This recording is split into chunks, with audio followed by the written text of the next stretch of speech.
Get started. Hi guys. Thank you for joining us in this session. We call it The Devil is in the Details. So let me quickly talk to you about what I'll talk about, which is the purpose of this session is to look at opportunities in the education sector, but from a global perspective. And that is because that's what my practice does. We tend to do things that are multinational across continents, across the world. The way we're going to start the presentation is I'm actually going to start this presentation by telling you a lot of things that you probably know already, but with a twist, and I'll get through that quickly. We're then going to talk about a bunch of facts, just hard facts that may surprise you. But these facts will talk about why the devil is in the details when it comes to finding opportunities in international markets. And by international, I just mean ex-US. And I'll try to keep it as entertaining and even brief as possible. So just very quickly, let's start with something we know, and then I'll add a twist to it, which is education is in fact the 7th largest component of the global economy. It makes up about 5% of global GDP, that is give or take $4.5 trillion. This does not include spend that is related to education. So for example, a lot of informal tutoring is not captured in this number. But we all knew this, that in the end, it's a big number. But here's something that you may not know, which is of all these top 10 components of the global economy, the only component that is not covered in WTO talks is education. So in other words, you will hear about tariffs on coconut rope. You will hear about tariffs on defense equipment. You will hear about standards in healthcare being made global. But amazingly, there is no dialogue at the WTO on education, which is absurd given the mobility of credentials, or what should be present in the mobility of credentials. It is absurd given that it allows us to have no reference points in terms of how education is provided between countries, and increasingly international students and student mobility is a huge macro issue not addressed by the WTO at all. And here's something else that you do know, that again I'll add a twist to. And we're here because we know that the education system as it stands today is broken. Real wages over the last 30 years have been, give or take stagnant or increased very, very slightly. The cost of a high school degree has grown at least 1.3% on a sort of per unit delivered basis. The cost of a university degree has grown 1.6. There are some countries where this is higher, some countries where this is slightly lower, but this phenomena is very common. Now, already there's something odd going on because there are more high school students in the world today and more university students in the world today. Normally, in any other industry in the world, when you deliver more of a product, it becomes cheaper on a per unit basis. In education, we're delivering more of the product, and it's becoming more expensive on a per unit basis. But here's something perhaps you didn't know, which is while the cost of education has been going up, global productivity growth has been going down. So the variable we're looking at on the left side of the chart is something called total factor productivity. And this is a variable that strips out the impact of commodities, it strips out the impact even of mechanization, and it looks for human productivity growth. And what's amazing is that right up to the 1970s, when in fact the price of education was holding very tight to general inflation, and when in fact wages were increasing in real terms, we had higher productivity growth than we have had in the last 30 to 40 years when the unit cost of education has begun accelerating away from inflation. So in other words, this is an industry that not only is broken from a perspective that it gets more expensive to provide as scale increases, which is in and of itself an absurd outcome. But it's an industry that as the unit cost of the product goes up, its effectiveness is going down. Surely a more expensive education, at the very least, should make the recipients of it more productive, but that isn't happening. So there's two fundamental questions that are coming up. One question is around distribution. Why can we not distribute education so that it becomes cheaper the more we do it? And there's a second question, which is why can't we make education empower the student to be more productive, even as the cost of education goes up, at the very least. And education matters. Now, you may have seen something like this before. On the x-axis, we have charted the GDP per capita of many countries around the world.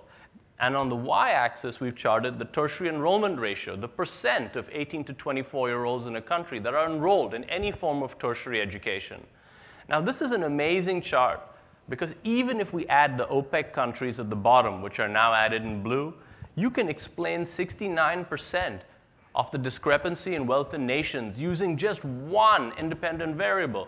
If you did this same chart looking at foreign direct investment, total investment, it would not produce the same relationship as the tertiary enrollment ratio does. In other words, what this chart is telling us is that the single most powerful thing that can change you as an individual, your family, your society, your country, is in fact education. It's something you knew intuitively, but here are the numbers. Now here's another fact. Now you knew that intuitively, if not factually. And here's another number that probably you haven't come across, which is if we date the founding of the modern university system to Oxford University, you'd then say that was a give or take 850 years ago. In these 850 years on the planet, we have about 120 million seats of capacity in higher education. But if the world economy is to grow at between 2.5% to 3% over the next decade, and again, it's an economy going increasingly to a services economy, that 120 million has to grow by another 100 million seats.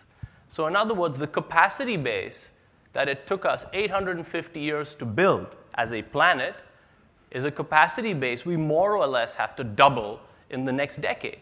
Now, there are some forces at work that demonstrate this is possible. Between India and China, you add 3 million seats a year right there. But still, the fact that we more or less need to add 10 a year for the next 10, where's the money coming from? It's not public sector. The private sector isn't raising enough.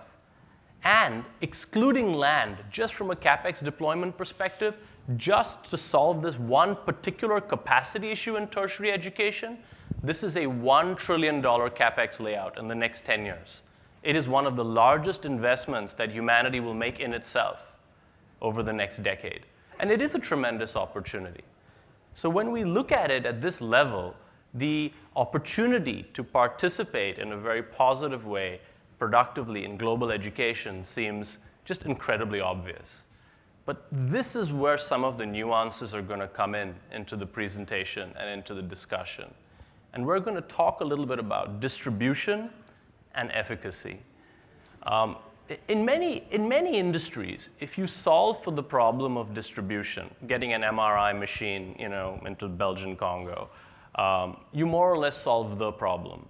Efficacy, is usually based on just understanding how to use a product and how to get it out of the box. For those of us involved in education, you'll know that in education, these two problems become much more politicized and much harder to solve. And so I'm going to present you with a few case studies. So let's start with K-12. I know a number of people in this room are passionate about K-12 and have built their business models around it. So let's take something really obvious. If all you did was just download which countries have the largest number of school-going children, well, you end up with India at the top, and after that, China. Really obvious stuff, right? You're like, look, I knew that. I didn't need to come here to see that. You have India with 364 million.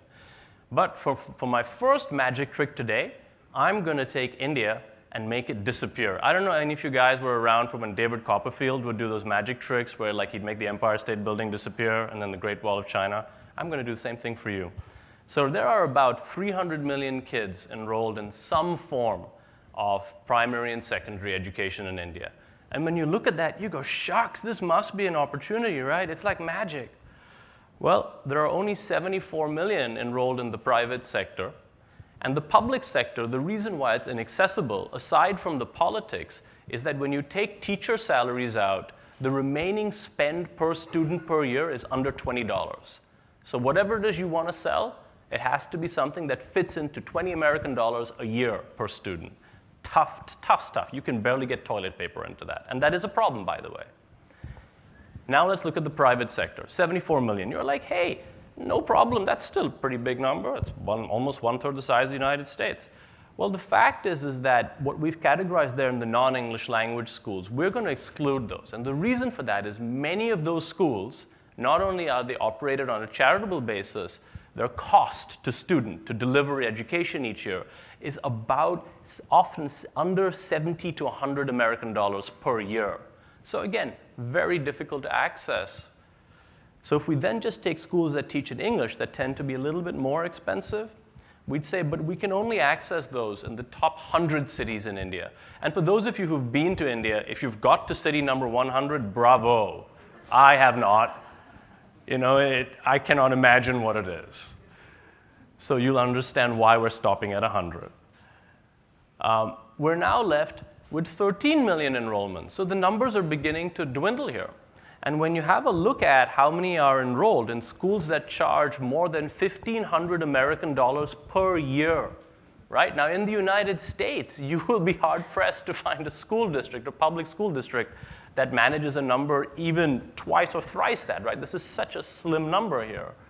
We're now down to 140,000 students. In a country the size of Western Europe with more kids than, in fact, with almost as many kids as Western Europe has people, this is the sliver of the market we're now aiming for. And this is schools that charge 1,500 American dollars a year.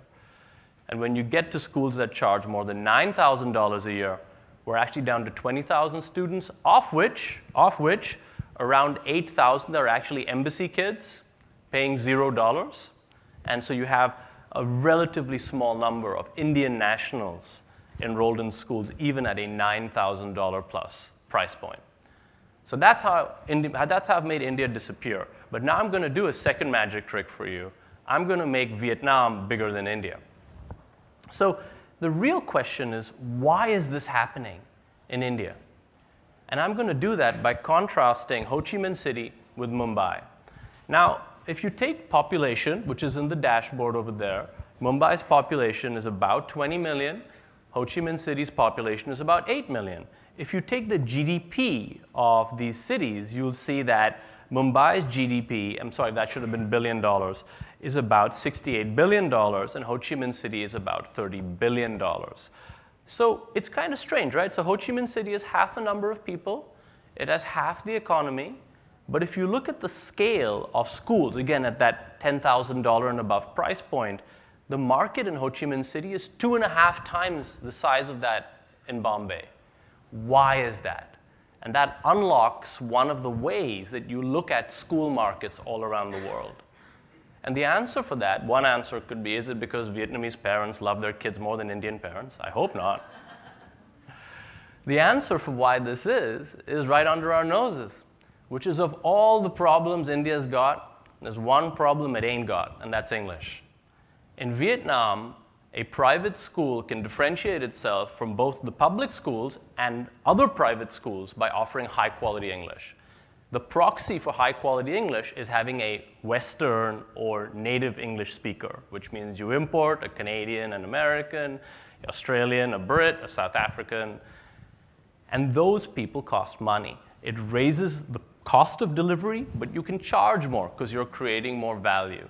And as a result, you have parents who want to enroll their kids in those schools. In India, because English is considered a native language, it implodes the value that you can get for a private education because it's just distributed. English is so distributed in India. And so again, these little details, right? This is what I'm calling the devil is in the details. These things can make a huge difference to your investment case as you get closer and closer to a market. So we're going to flip around a little bit. This was talking about distribution. How do you handle distribution in a market as complex as India? And for the person that answers that question, you know, a $1 billion check awaits. But till somebody answers that question, it's not going to be a great place to sell. Now let's switch gears a little bit and talk about the GCC. The GCC is the Gulf Cooperation countries. So this is your Saudi, UAE, Qatar, Yemen, Bahrain, Kuwait. It's that clump in the Persian Gulf. And again, what you'll see is that they have an extraordinarily young population, probably the youngest population in the world for a regional unit, which is the chart on the right. But on the left, you'll see that they're practically unemployed. So, and in many of these countries, in the short run, it doesn't matter because you've got oil. But for those of us who've been awake for the last 12 to 18 months, that whole oil thing hasn't really panned out recently. And so they desperately need to skill up these kids. And they are doing it desperately. What do I mean by that? So what we've done is we've benchmarked, and this is a rough number. People can debate what it is. It is roughly how much it costs to actually deliver 1 year of an undergraduate Ivy League education, right, on an annual basis. And in some universities, it'll be a bit less, some it'll be a bit more. The endowment will kick in more for some, but it's give or take 80 to 90 grand a year at an Ivy in the United States per year. Total cost of delivery, not tuition. Well, if we take just one of the more prestigious universities and let's just keep it the GCC for now because I've been asked to keep the university anonymous, their equivalent cost is $700,000 a year per student. I mean, that is astounding. So there's a little bit of an anecdote here where we were asked to come in and look at whether the costs were reasonable. Now, straight away, I think you have a problem when you have to bring in a management consultant to answer whether 700 grand per year per kid is reasonable. But the university, they had one Olympic-sized swimming pool. And for that one swimming pool, they had 13 lifeguards. Now, that's a problem in itself. But then the lifeguards had a swim competition. And it turned out 2 of the lifeguards couldn't swim.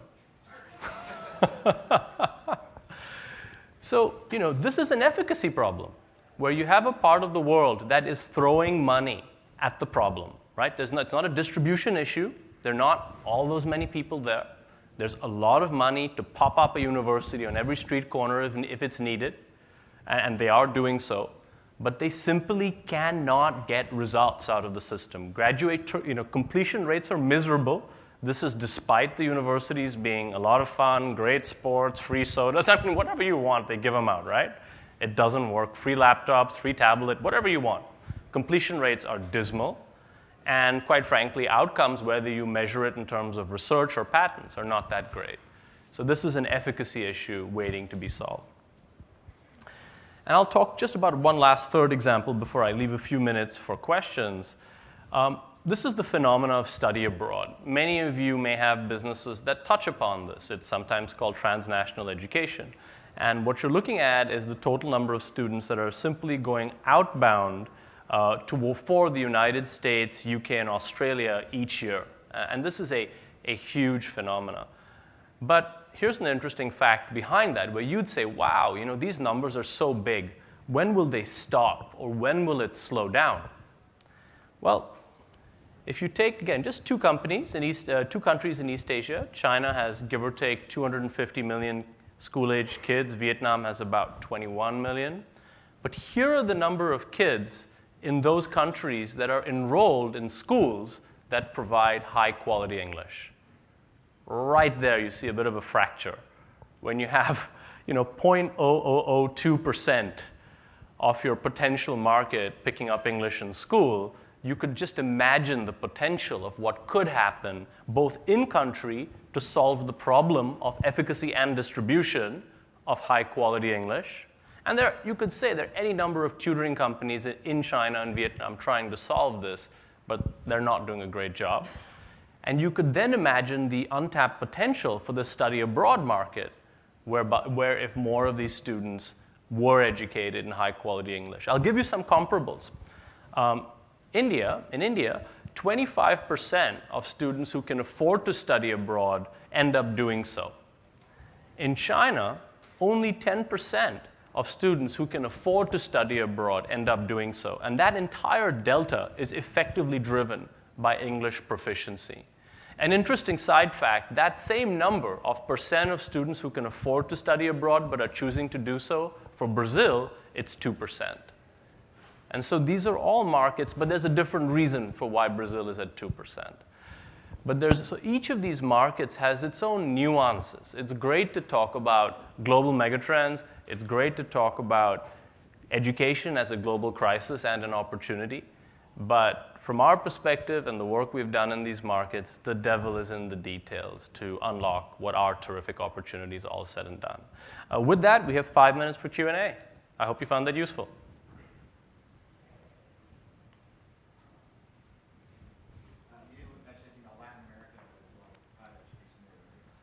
There is. Again, in Latin America, the same lesson would apply. Brazil has the largest for-profit education market after the United States. And it is an extremely nuanced market, and most of it is in higher education. But the model of delivery in each country is so different. So let's take distance education in Brazil, highly regulated. A lot of it has to be synchronous. It can't be all asynchronous. So the same lesson would apply, that if you just took an American model or an American technology to Latin America, it wouldn't work.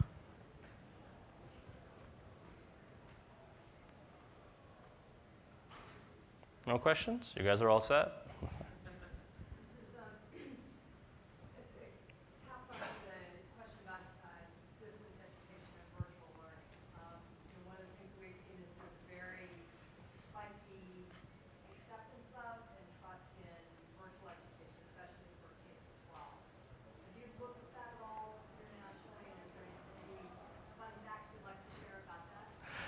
Well, the fun fact that I have is a bit of a sad fun fact, which is really there are 0 companies able to make a profit in virtual K-12 outside of the United States. What you have in the US, K-12 Inc., or even some nonprofit models like Stanford Online High School are really the cutting edge. The one model we've seen outside of the US, which is interesting, is a company called Pomoja. And the reason why they're interesting is, I don't know if you guys are familiar with how IB schools are set up. IB schools in the last 2 years have to offer a number of electives. And that's very expensive to do. Many IB schools are very small. They will have a total enrollment of 600 kids. And so in the final 2 years, maybe there are 40 or 50 kids in each grade. How many electives can you offer them? And what Pomoja has very smartly done is they cluster groups of kids who want to take niche IB electives. So let's say you're at an IB school in Kenya, another kid is in an IB school in Japan, and another kid is in an IB school in Sao Paulo, and they all want to take an IB elective in ancient European or medieval European history. What Pomoja will do is it'll club those 3 together. It'll tell the school that, look, you don't have the right teacher for this. We can find a great teacher for this in the UK. Let's club the students together and make it a virtual class across continents. Not a very big company, but we love that model. Why do we like that model? Number one, marketing. So this distribution. Every IB school in the world is neatly located on the IB website. In fact, the IB coordinator emails and phone numbers are actually listed on the website. So all your points of sale are in one place, and there aren't those many.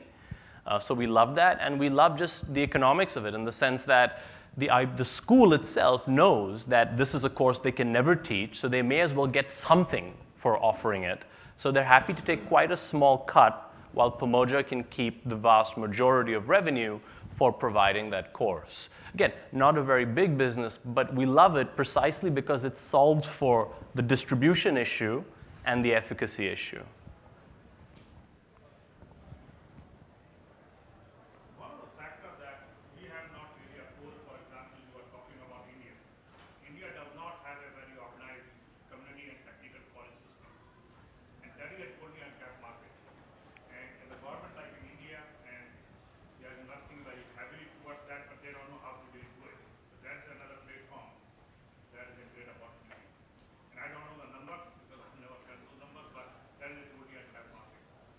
Potentially, the reality is it's all about who recognizes credentials. So China, for example, has a great, I wouldn't say community college system, but a great polytechnic system. And in China, though, employers recognize the certificates that these polytechnics give out. And as a result, it's a viable market. And in India, if that were to happen, I could imagine there being a viable market, but it hasn't happened yet, the recognition of polytechnic level certificates by employers. I think we're almost done in terms of time. I hope you found that useful, and thank you.